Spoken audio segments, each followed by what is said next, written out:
So hello everyone. Today I am going to give lecture on science applications to soft matter, nanomaterials, and biology. So common thing in soft matter, nanomaterials, and biology is that these structure in these systems have nano length scales, and for which small angle neutron scattering is one of the tool which you can apply to characterize these systems. So the outline of the lecture is as follows. So on soft matter, self-assembly is one of the important phenomena. And the results which will be discussed will be on formation of self-assembly, structural transitions, and multi-component systems. And then on nanoparticles, it will be how to characterize size and size distribution of nanoparticles. Some of this you are already knowing now. And then separation of nuclear and magnetic contributions. And the most important thing is that you can use small angle neutron scattering for multi-component complexes such as nanoparticle macromolecule complexes. I will be showing some of the results on this topic. And then small angle neutron scattering has been extensively used for biological samples, and proteins are one of the most used systems. So I will be showing some of the results on protein structure and conformation. So it will be on structure and stability, different phases of proteins, and also the multi-component systems of protein with other components such as nanoparticle and surface. So let's recall what you measure in small angle neutron scattering and what are different information you can get from a small angle neutron scattering.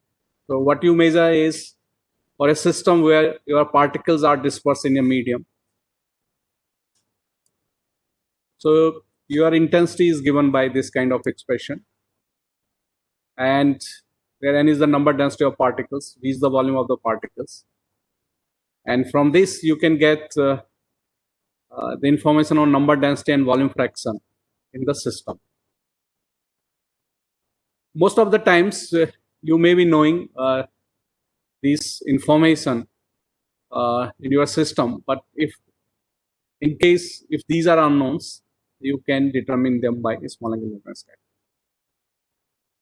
And then rho is the scattering line density, p stands for particle, m for medium, and you can vary this term to get the composition. So when your system is complex or your system is multi-component and you want to get in about this complex or composition, then you can vary this contrast term, which you already learned in one of the lectures, to simplify the system and get detailed information, which otherwise by any other technique would be difficult.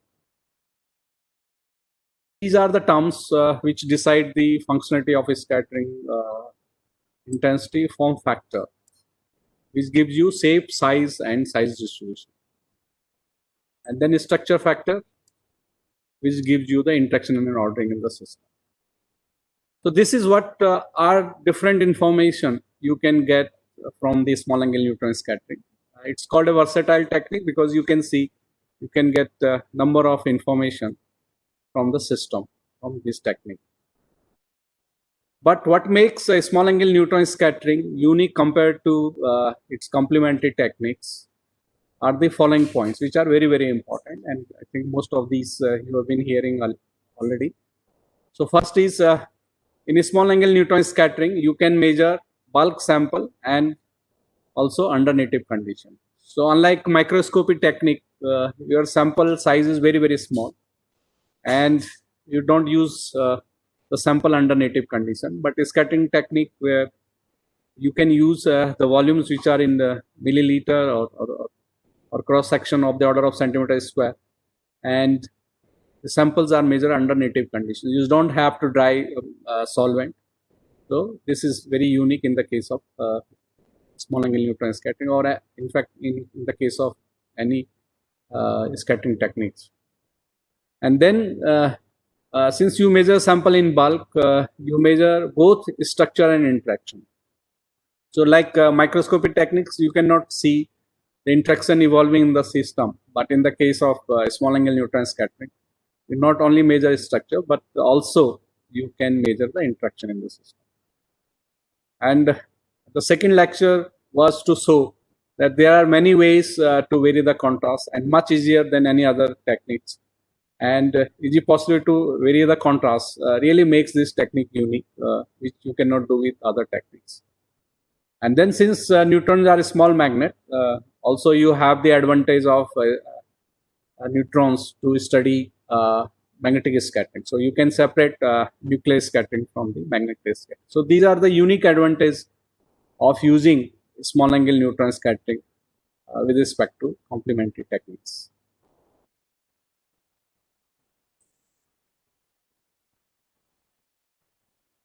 And then this I have been explaining what are the typical scattering curves, typical form factor and structure factor measured in a small angle neutron scattering. So typical form factor, which is also the scattering from a dilute system, is like this. Your scattering will be monotonically decreasing as a function of Q. And this width is reciprocal to the size of the particle. So if you really have to measure a larger size of the particles, then you need to really go to small Q values. And the curve will be flat when you have the smaller size of the particles. And then the shape information comes from the functionality of this curve. So for different shapes, the functionality of curve will be different. And then this is a structure factor. So particularly in the low Q region, for different kind of interactions in the system, your structure factor will be different. So for repulsive system, structure factor tend to be small values towards Q tending to 0, whereas it diverges for attractive interactions. And from this, you can, from this behavior, you can differentiate the interaction in the system. And for the systems where you have interactions present, your structure factor gets multiplied with the form factor to give you the resultant scattering intensity. And then in that case, mostly, as I said, you only see one correlation peaks. Other peaks are not seen because they get multiplied with the small values of the form factor. And then the unique thing with the neutron scattering is that you can change the contrast in the system. So if you want to make a particular component invisible, you can systematically vary the contrast, make it invisible, and also vice versa. So any component which is invisible can be made visible. So that's the unique thing in the case of small angle neutron scattering, and particularly the system which are hydrogeneous. And this works because for hydrogen and deuterium, which are the isotope for hydrogen, your neutron scattering length is very different, but most of the physical and chemical properties, they will be similar. So without changing physical and chemical properties, you can make your system which looks very different for neutrons when you do the isotopization. So coming to applications, these are divided into 4 types. So first is soft matter, where you can study polymers, amphiphils, and colloids. And then second is biological systems, to study biological constituents such as lipid membranes, proteins, DNA, viruses. And in nanomaterials, you can look at systems such as nanoparticles, carbon nanotubes, alloys, ceramics, and so on. And then another topic which is widely studied and can be only studied if you want to look at the structures of flux line is by small angle neutron scattering. And you can look phenomena such as vortex structures, flux lines melting, flux lines spinning. And this works because these flux lines are magnetic and neutrons are also magnetic. So you can have magnetic interaction of neutrons with the flux lines. But amongst these, I would say 70 to 80% systems are soft matter or biological systems, which are studied by small angle neutron scattering. And the reason being that these are hydrogenous systems. So both soft matter and biological system, you will find constituents which are heterogeneous, and that gives you the opportunity to change the contrast. And also, so that means you can vary the contrast. And also, most of these systems, you want to see them under native conditions, because their properties you want to measure under native condition, and scattering technique is the techniques which can give you these information under native condition. And then nanomaterials, I would say mostly you use microscopic techniques like TM, SEM, and also widely used is small angle X-ray scattering. And but there are some systems which cannot be measured by these techniques. You can use small angle neutron scattering, and most of these would be to separate nuclear and magnetic interaction. And also, when your sample is thick and you want to measure, then you have use small angle neutron scattering. And then, as I said, the small angle neutron scattering is only unique technique to look at the structure of flux lines because of magnetic nature of neutron and that of flux lines.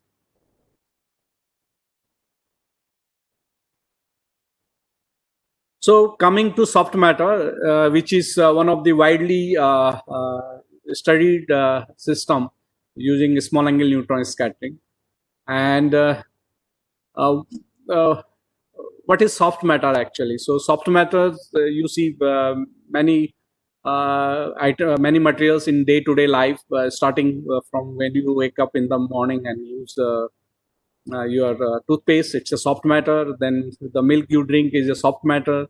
Then the tires of the car you drive is a soft matter. And in fact, our body is also called soft matter. So what are the properties of soft matter and how it is different from hard material? So soft matter, unlike hard material, is characterized by low shear moduli. So they will have low elastic constants, much less low elastic constants than your hard material, and that gives the softness. So low shear modulus means it is easy to deform them. So the softness of these materials comes from low shear moduli or low elastic constants. And then another important property is that they are neither solid nor liquid. So they are viscoelastic. So you have both viscous, that is like liquid-like property, and also elastic, solid-like property. So these materials will be viscoelastic, neither solid nor liquid. So like a ketchup is neither solid nor liquid. So what does this mean? So that it will not flow until you tilt it, and once you apply a shear and then wait for some time, then only it starts flowing and behave like a liquid. But otherwise, when there is no shear, it is like a solid. So that's how these are viscoelastic. And then another important thing about soft matter is they are characterized by weak interactions. So the forces which are holding them can be disturbed by the KT energy. So like biological systems. So if you can see that if the temperature increases, we start getting fever. And the reason being that many of these biomolecules, they start getting deformed. So see that even a small change in temperatures can change the properties of soft matter because they are characterized by the weak interactions. And then most important thing why we make use of a small angle neutron scattering to these systems is because the length scales which characterize soft matters are mesoscopic or nano length scale. So typically order of the nanometer, and that's where you know that SANS also probes. So that's why this technique is widely used for soft matter. And then the constituents of soft matter consists of materials like polymers, surfactants, colloids, biological systems, membranes, liquid crystals, and also granular glass. So a wide range of materials come under soft matter.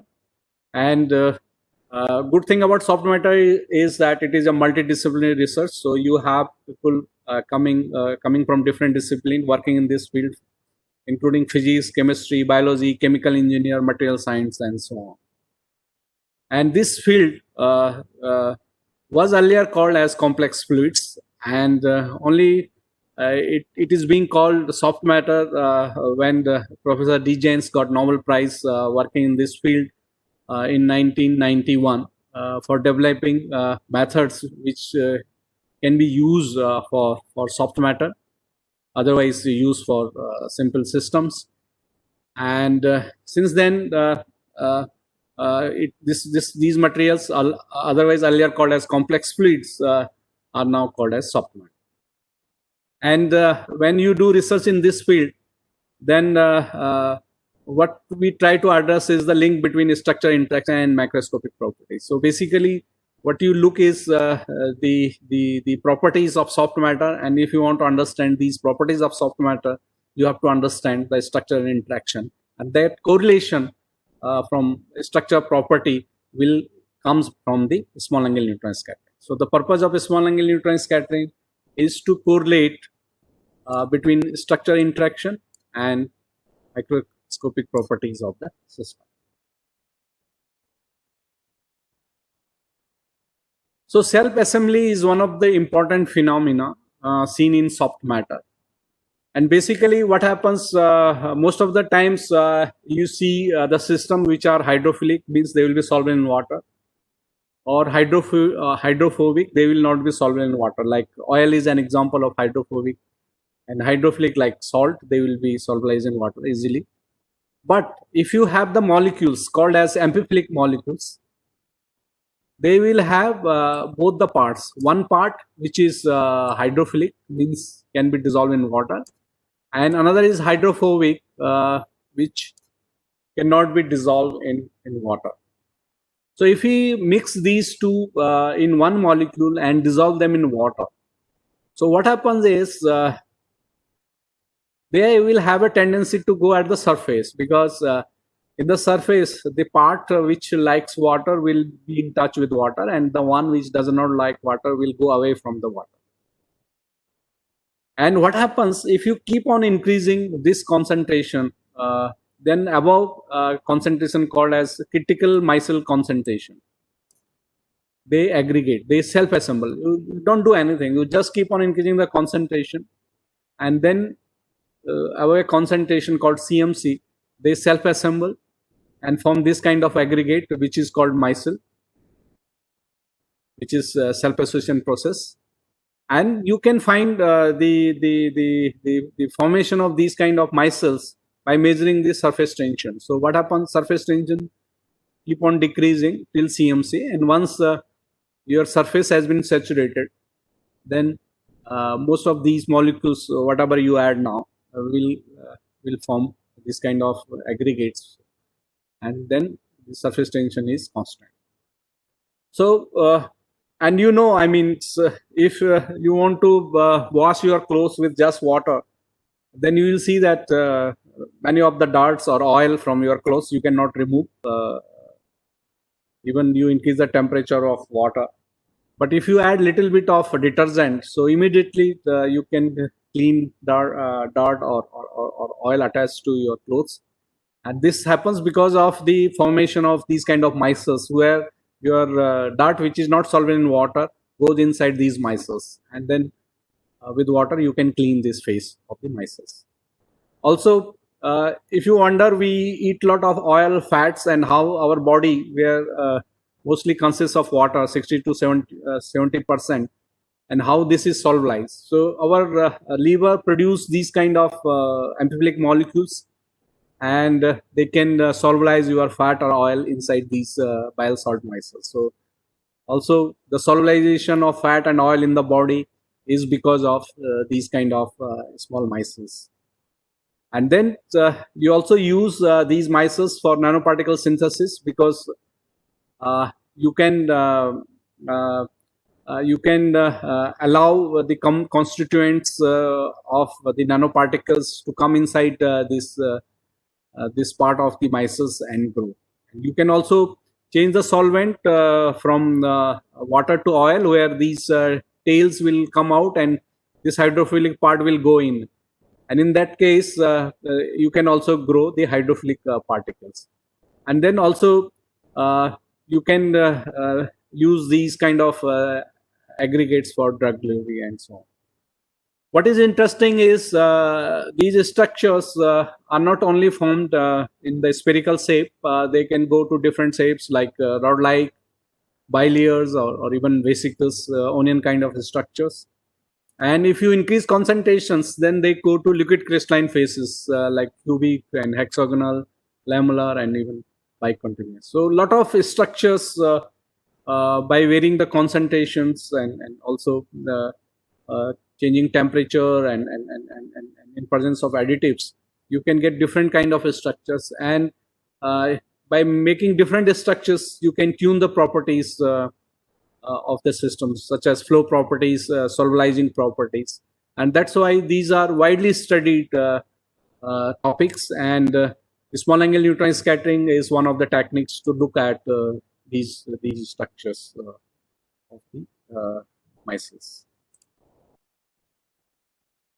So let's start with some of these systems. So here in this slide, I give the example of block copolymer. So block copolymers are copolymers where you attach two kinds of polymer in one molecule. So for example, this particular block copolymer, what is done is you have polypropylene oxide, and on either side it is attached by ethylene oxide. So ethylene oxide is CS2 CS2O, and you will have one more CS2 group in propylene. So CS3 CS2 CS2O. And so when you take these block copolymers at low temperature, so they dissolve as unimer. So you will have this as unimer. But when you increase the temperature, then they start forming these kind of self-assembly, where one part, which is PPO part, goes in, and PO part faces the water. So there is a self-assembly of these monomers into micelles as you increase the temperature. And the reason for this is when you increase the temperature, at low temperature, you have both PO and EO hydrophilic. They can be dissolved in water. But as you increase temperature, the water attached to PO, because the binding of water to PO is less. So when you increase the temperature, you can dehydrate PO. As a result, it becomes hydrophobic. So once it becomes hydrophobic, now you have two interactions, hydrophobic and hydrophilic, in the system.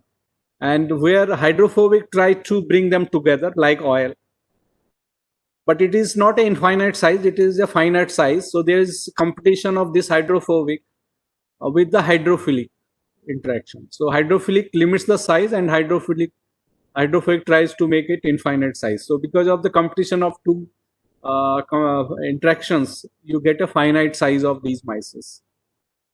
And then going to different temperatures, you can tune the concentration of these micelle formation and also the structure of these micelles. And what this SANS data shows is that very low scattering when you are at 20 degrees centigrade.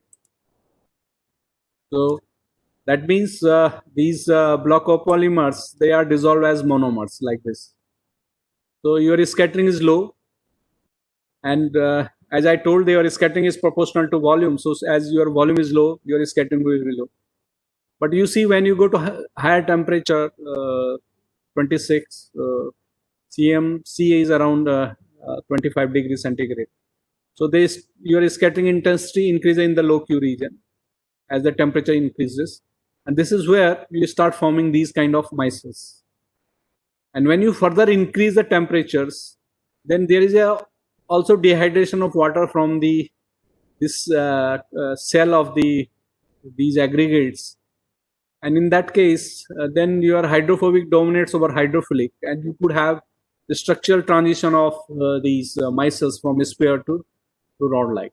So, and this additional buildup at higher temperature is because of now the structural transition of your spherical micelles to rod-like micelles.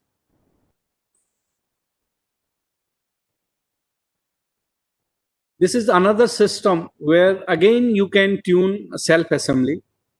And how do you tune in this case self-assembly? you have a hydrophobic tail, and then you have a head group attached to this, which is ionic.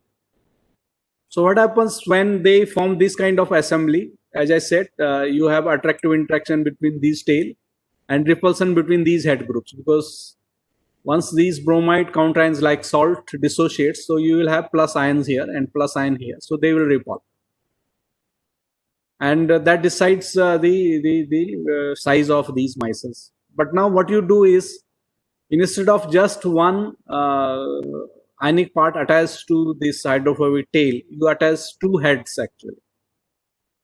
So if you attach two heads, that means your effective charge at the head will increase. So once it is more repelling, will oppose the formation of these things, and you can experimentally verify by designing these kind of molecules how much you can reduce the self assembly. So you can see in the first case your aggregation number is very high, so it's 244 of such molecules they attach to form this kind of micelle. But once you add two heads to this same tail, then it reduces to 42, 48, and then you add further 3, then it reduces further to 28. So self assembly can be reduced when you increase the number of these heads, effectively giving more charge to the heads of the amphiphile molecule.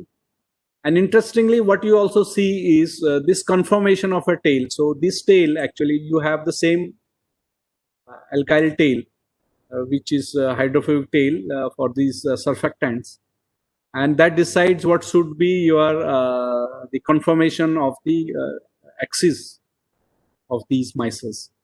But you can see that when you increase number of heads, then your surface area required to incorporate these heads, you need to be higher surface area. And when does surface to volume ratio increases for a given size? When the size decreases. So to accommodate these bigger heads, what happens is your this semi-minor axis decreases as you increase the number of heads. So this is very important, where by increasing the number of charges at the head, you can tune the structure of micelles and also the conformation of tail inside the micelles.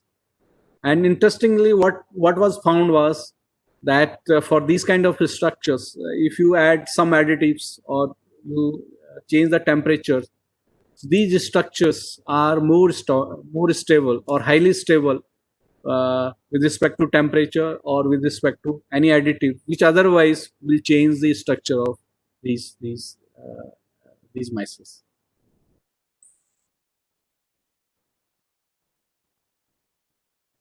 So this is an examples where by tuning the interaction of amphiphilic molecules, you can generate different kind of structures in the system. So what we do in this case is we take two oppositely charged molecules. So one is drug molecules like this, and another is ionic liquid actually, and they are oppositely charged. So this is negatively charged and this is positively charged. And in either in either case of the pure systems, so for if you have pure drug system, so it will form this kind of small aggregates. And also when you have only ionic liquids, it also forms small aggregates. But when you mix them in different proportions, so you can systematically go from small aggregates to larger aggregates, or even to form vesicles and so on. And this you can, formation of these structures, you can verify by doing a small angle neutron scattering. And you can see that you have interactive system at the low fractions of either components. And when you increase them, your functionality is completely changing, where they form rod-like and vesicles in the system. And also, you can support these kind of results by complementary techniques like DLS, where depending on the size of the structure in the system, your correlation function will be different. And also, since the system goes from negatively charged to positively charged, or other way, from positively charged to negatively charged, and this can be verified by the zeta potential. So where you can see uh, when you have low concentration of drug in the ionic liquids, these are systems having negatively charged, and this side you have the systems which are now negatively charged. Here they are positively charged, they become negatively charged in this case. So zeta potentials, you can also find what is the charge on the these aggregates. This is the system where you can get different effects for the two systems, and once under the same conditions you have two systems which are behaving differently, it means you can mix them and to make a system which is then independent of the situation. So for example, in the case of non-ionic surfactants, when you change the temperature, so no significant change is seen. And but when you increase the temperature for non-ionic surfactants, then you have a sphere to rod transition. And when you add salt like potassium chloride, then for ionic there is no change. But when you add this salt, the same concentration range to the non-ionic surfactant, then there is a sphere to rod transition. Whereas when you add the potassium bromide, then the system which was not showing any effect with potassium chloride now starts showing sphere to rod transition, and also in this case it is reverse. So it means that you can mix these two systems to control the effect of potassium bromide and also effect of potassium chloride. So when you have opposing behavior of two surfactants under the varying conditions, you can mix them to make sure that there is no temperature effect or the salt effect on these systems. This is another example to show that you can use a small angle neutron scattering for multi-component system. And this was a system where you are looking at gel phase of glycopolymer micelles of these structures, gel phase of these structures, and this was the range actually. So if you don't have any other component in the system, so you have lower melting temperature and higher melting temperature. But when you add these kind of constituent to the system, then you can see you can increase this range. So from here to this range you can go. So your gelation region is enhanced. So lower melting temperature and higher melting temperature are enhanced. And in order to understand how these are enhanced, you want to know what is the effect of this component on adding this component. And then what we found by small angle neutron scattering is that when you add this component with this component, they found these kind of mixed system. And because of the mixed system, you can get additional stability at both lower and higher temperature of these micelles. And that is provided by contrast matching these surfactant molecules. And once they contrast match, and if this was the case, then you would have seen very different scattering profile. And but if it is the case, your scattering intensity will decrease, but you still see the mixed micelles which are formed in the system. And then only there will be scaling of the data, but functionality of your scattering curve will more or less remain same. And this is what we confirmed by doing the small angle neutron scattering.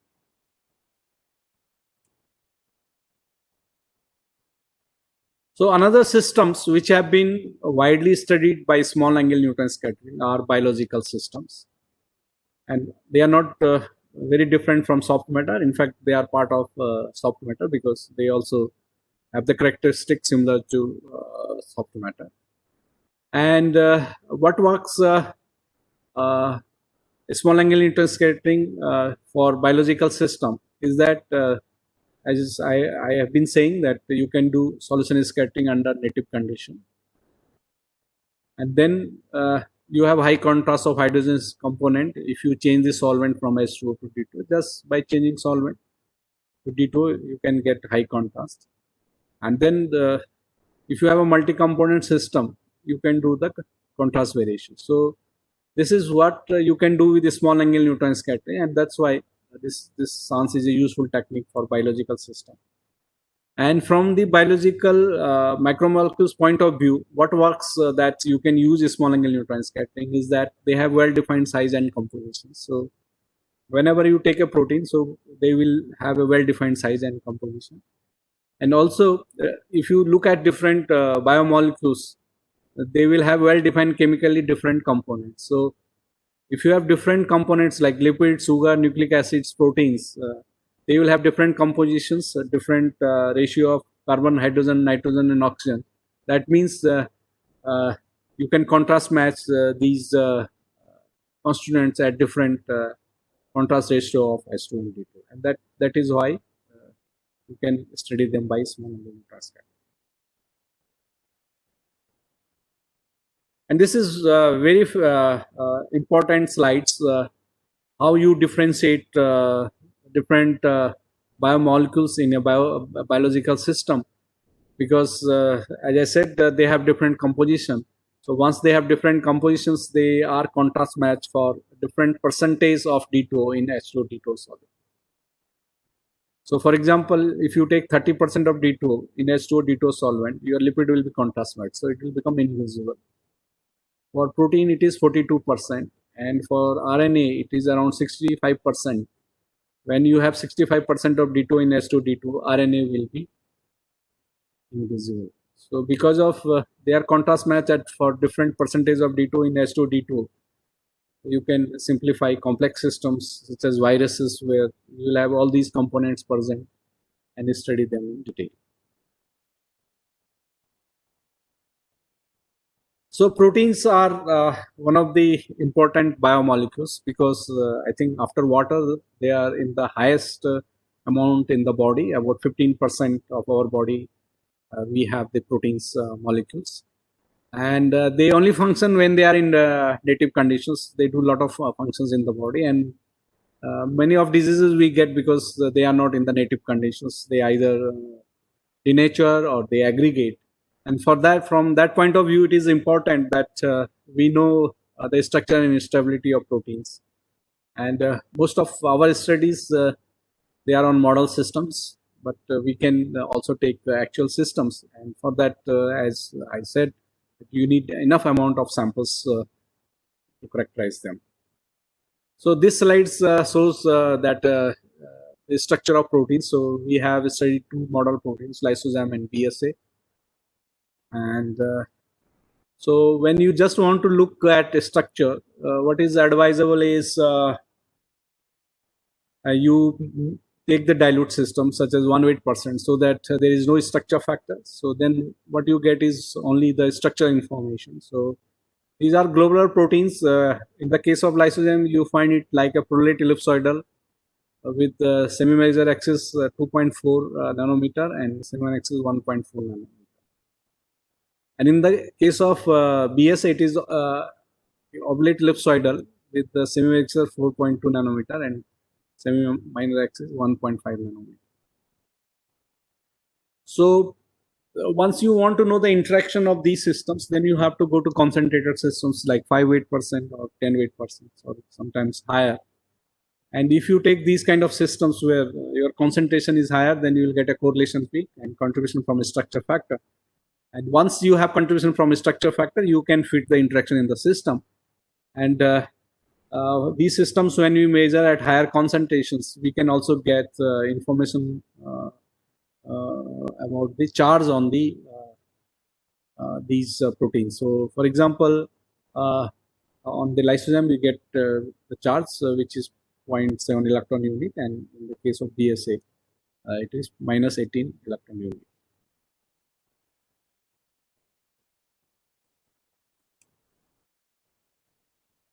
So this is a slide which I had also shown last time.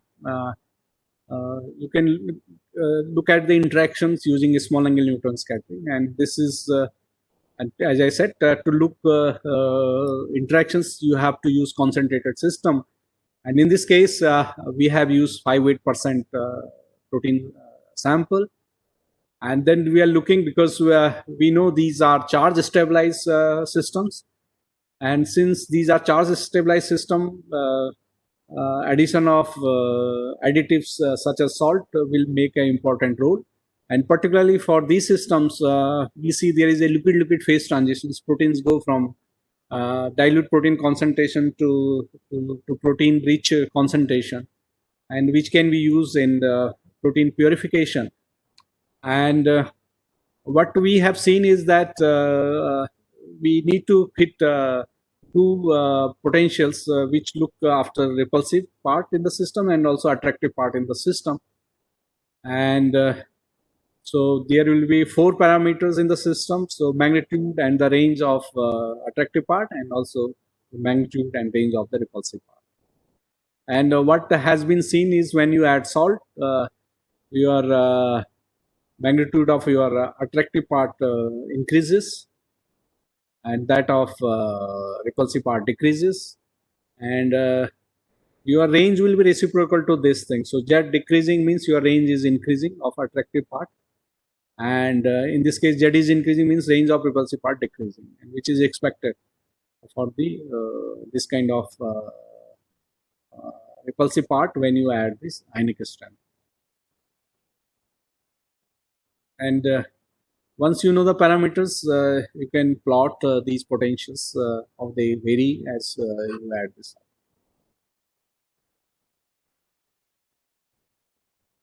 So as I said, protein only function when they are in native conditions, but there are many conditions by which they can unfold, including temperature, presence of urea, and also presence of surfactant. So in this case, what is seen is how protein unfolds in presence of area, where area is well-known denaturating agents. So urea can directly or indirectly interact with protein, and in that case, what happens when you have a protein which is in folded structure in native condition, and when you add the urea, then it can go to an unfolded state actually. And then what we want to see is we want to see these proteins when you add urea. And for that, you made protein solution in D2O and then add the urea to this thing. And what you can see is particularly up to 4 molar concentration, you have scattering profiles which are of that of globular structure. But above 4 molar, what we see is that your scattering profile changes, and now it is of that of unfolded unfolded protein, which is like a random coil conformation. And for this, we get a radius of gyration. So these kind of experiments you can do by chance, because you will see the change in the functionality of your scattering curve, and from that you can get information about the conformational changes in the biomolecule, if any.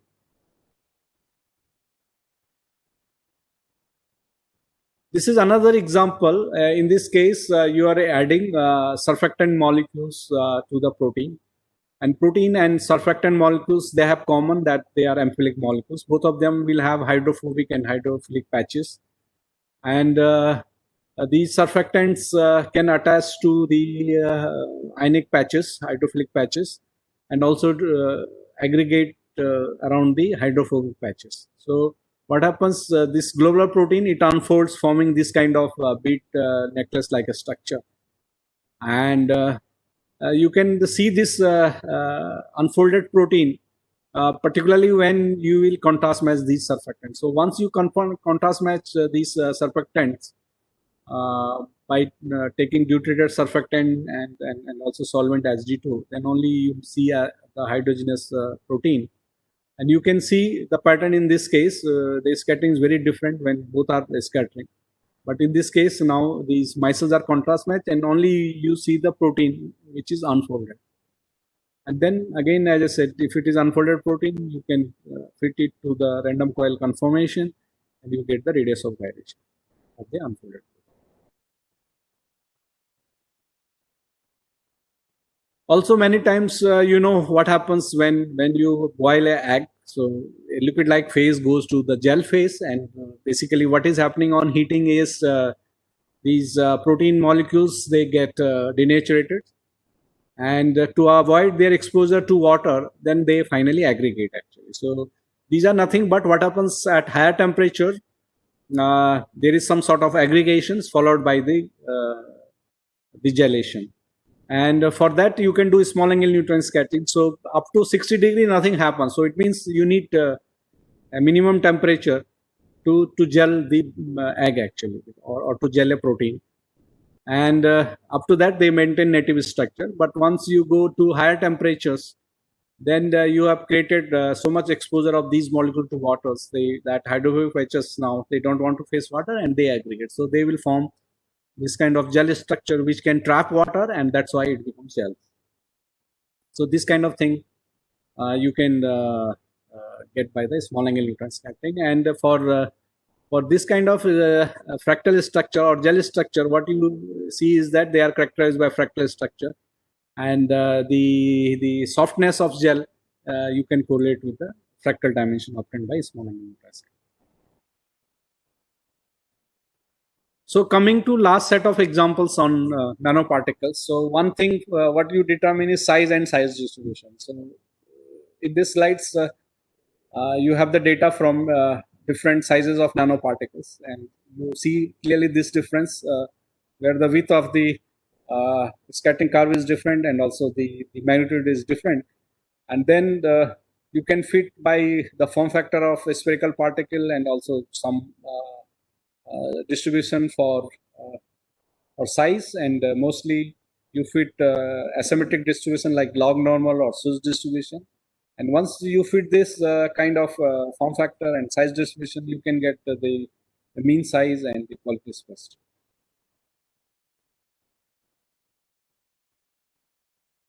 And then the unique thing with the small angle neutron scattering is that you can separate nuclear and magnetic scattering for magnetic nanoparticles.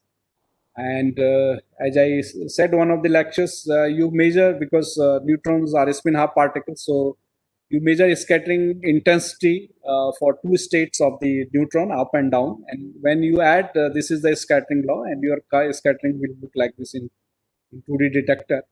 But when you subtract plus a state when you subtract, you make this difference of scattering from two states, plus and minus, then it is proportional to sine square alpha. So you will see a scattering profile like this, where it is proportional to sine square alpha, where alpha is the angle between the direction you are measuring from the direction of field applied to the sample. And what is interesting in this case is if you have a weak magnetic scattering in the sample, then from this it is very difficult to measure, because your error bars will be very, very high. But if you have weak magnetic scattering and you measure the difference of two states of neutrons, then it gets magnetic scattering gets multiplied with nuclear scattering, and that way we are not measuring a small amount now. And from this you get when alpha is 0, you get the nuclear scattering, and once you know the nuclear scattering, you can get the magnetic scattering. And now you can see you get a magnetic scattering which is about 2 order less than nuclear scattering, and you can see that it doesn't have higher error bars. So you can measure it precisely, even though the magnetic scattering is much weaker than nuclear scattering. And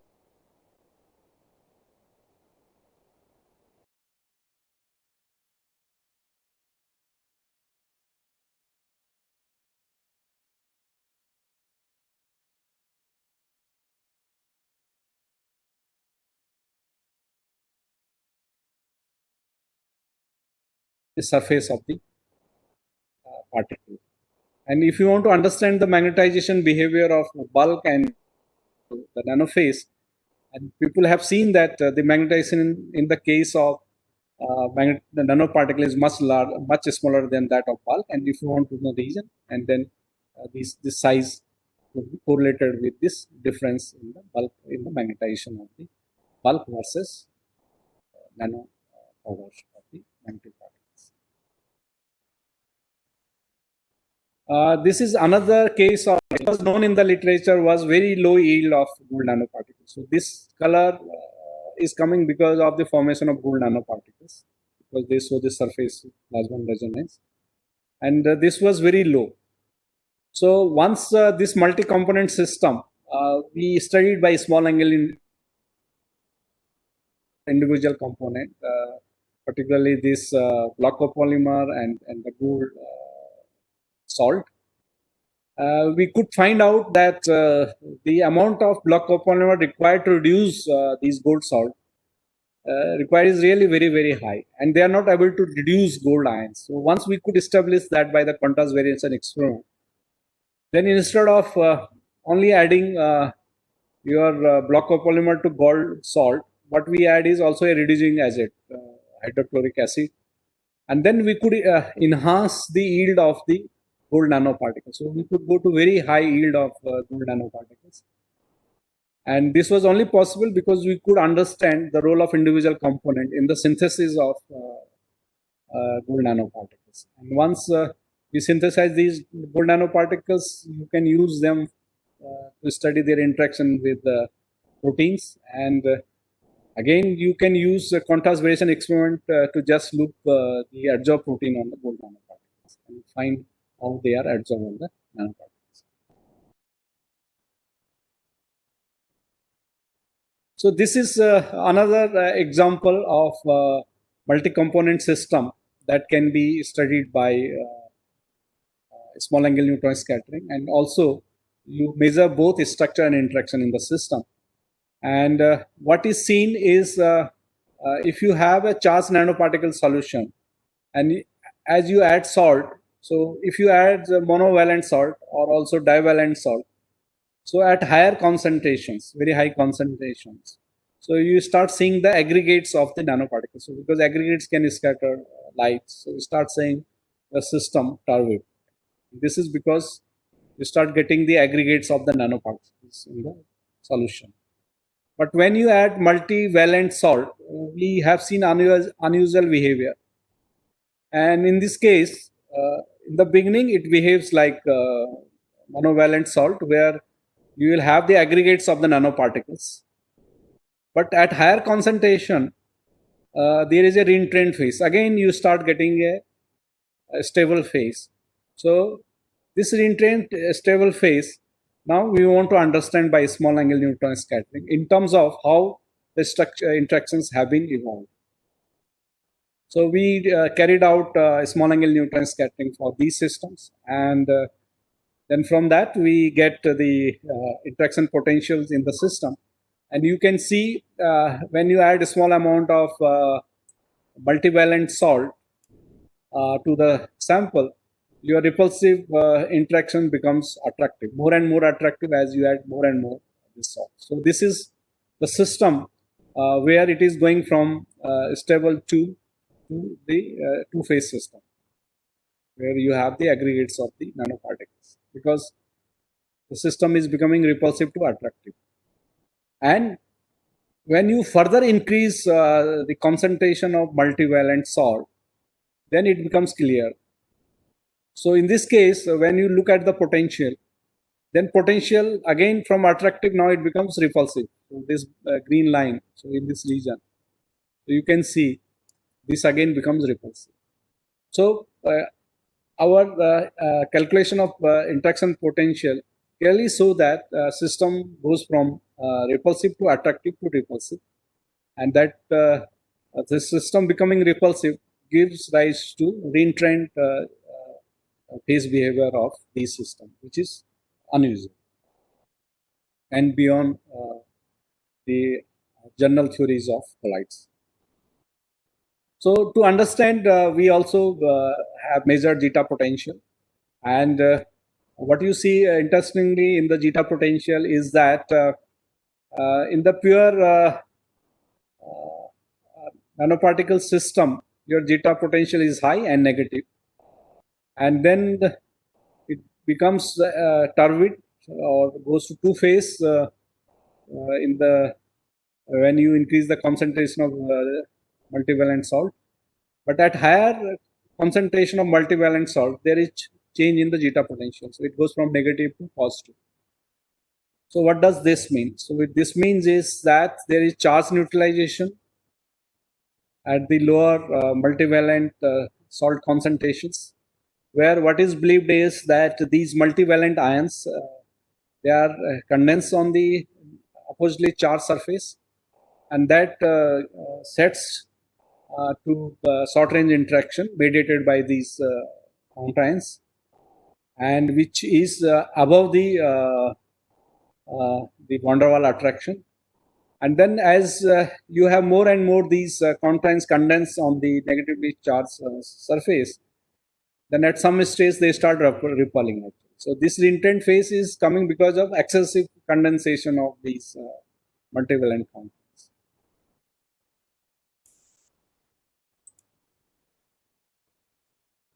And this is not only with the multivalent counterions, but we have also seen similar behavior when we add polymer to the nanoparticle. So this polymer is non-adsorbing. So this polymer cannot adsorb on the nanoparticle.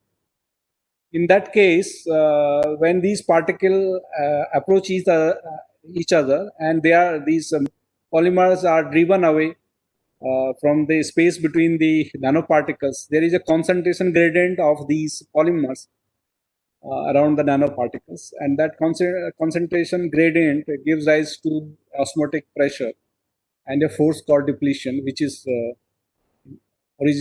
entropy origin. And because of that depletion interaction, you get these aggregates. But if you go to higher concentration of these polymers, again, this clear phase reenters actually. So this reentrant clear phase can be explained now because of polymer repulsion. So here it is depletion which is giving rise to this two phase, and it is clearing to one phase because of now polymer repulsion suppress the depletion interaction, and then there is no depletion interaction between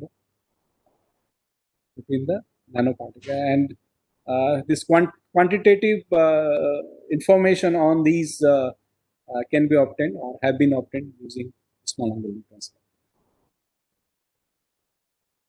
So the last set of results are on nanoparticle protein system. Again, these are multi-component systems used in wide range of applications from drug delivery to sensing. And what you see is that adsorption of these proteins on the nanoparticles. So they adsorbed, and since they are oppositely charged to get adsorbed on the nanoparticles, also there is attractive interaction which sets up between these particles, and as a result the system goes from one phase to two phase system, and this two phase system can have these kind of fractal aggregates which is mediated by the protein adsorption.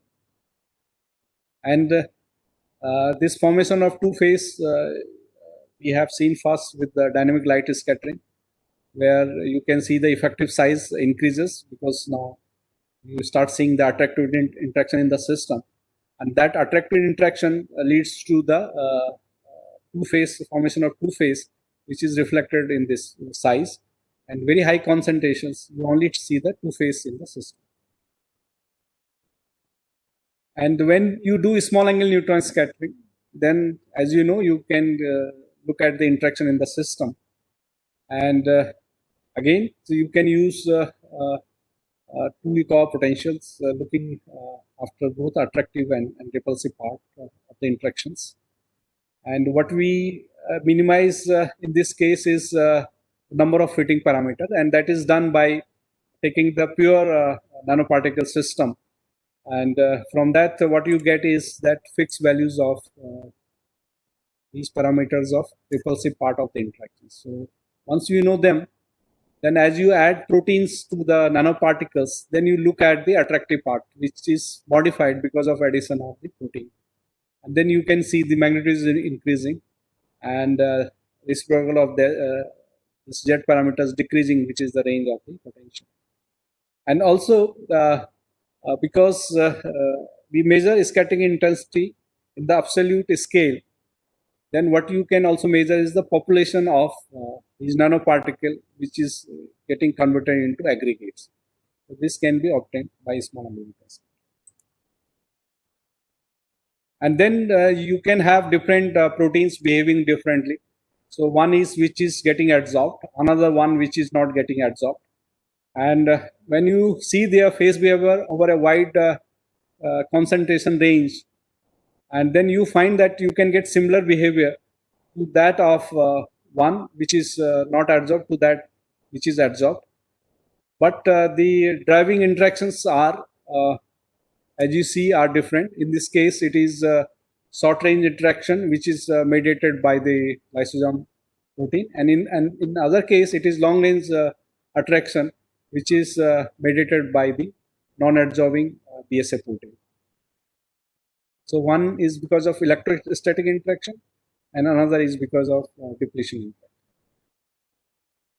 And then, of course, when you have a three-component system where nanoparticles coexist with protein and micelles, and then you get a very complex system in the system, and you can simplify them by doing the contrast variation experiment. So, for example, when you match nanoparticles with the medium, then only you see the protein surfactant complexes, and then you can see these protein surfactant complexes are similar to that of attached when added with nanoparticles. And also you can contrast match micelles, and then again compare them with when you have these complexes with nanoparticles. So what I'm trying to say is you can simplify the system when you have the number of components. So to conclude, I would say SANS probes a length scale of 1 to 100 nanometer, making it useful for wide range of fields, particularly soft matter, nanomaterials, and biology, where I just show some of the examples. And then SANS has unique advantages because of it measures bulk sample in under native conditions. Both structure interaction can be determined. There is the possibility to vary the contrast for complex system and study of magnetic samples. And how do you get different information? Because SANS signal depends on the product of form factor and structure factor. Structure information are obtained through P of Q, and interaction is determined by S of Q. And if you want to get the composition, then you do the contrast variation. Thank you. First question is how the charge on protein is found using SANS. I just said what you measure in a small angle scattering is form factor and structure factor. So when you have a structure factor, particularly when you make use of concentrated samples, then you measure structure factor, and structure factor depends on the charge. So charge will be one of the parameters. So once you have a structure factor, you can get the charge on the proteins.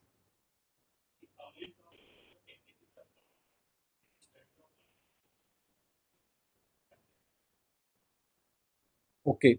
So in that case, you have to specify your problem.